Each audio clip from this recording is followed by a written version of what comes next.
బడి కష్టపడ్డాను. అన్ని సంవత్సరాలు పడ్డాక రూపాయన నొప్పులు వాళ్ళ మాట చూడండి. నేను అన్ని కష్టాలు చేసి ఎండకాయన వానకాయన ఎలాగో అది అది అది కొన్ని రోజులు పెట్టుకున్నాను. నేను ఎర్రగడ్డ కాలు వచ్చింది అలాగే మరి 7 పెట్టలేక ఈ వయసు వచ్చింది. ఎంతమట్టి పలాని ఎమ్మెల్యే గారు ఆసుపత్రి వేస్తే 10,000 అయినట్టు మాకు ఏం బతుకుతా అనే మాట రాలేదండి. దేవుడు కావాలి.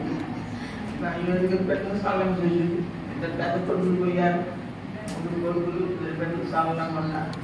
దేవుడైనా అన్ని ప్రతి ఏది అడిగితే నాకు ఇది లేదయ్యా, నాకు ఇది లేదయ్యా, నేను ఎవరికి అడిగిపోయి అడగాలయ్యా. నేను అడగను. అన్న తమ్ముడు ఎవరు పెడతారు, అక్క చెల్లెలు ఎందుకు పెడతారయ్యా, నాకు పెట్టరు అని మాట్లాడాను. మీరు ఏమన్నాను, నేను ఇంటి పెట్టుకొని ఎందుకు పోవాలయ్యా అంటే ఎందుకు లేవయ్యా, వస్త్రాలు లేవయ్యా, ఆహారం లేదయ్యా, అన్నీ నేను అడిగి మొత్తం ఇచ్చానమ్మ. నాకు నా దేవుడు ఇంతవరకు కూడా మన వాళ్ళు తెలుసుకొని తెలుసుకొని మా అమ్మ వాళ్ళంటే ఎంత మనసు 400 నాకు తెలియదు. డబ్బులు అక్కడికి ఇవ్వాలని ఖర్చు.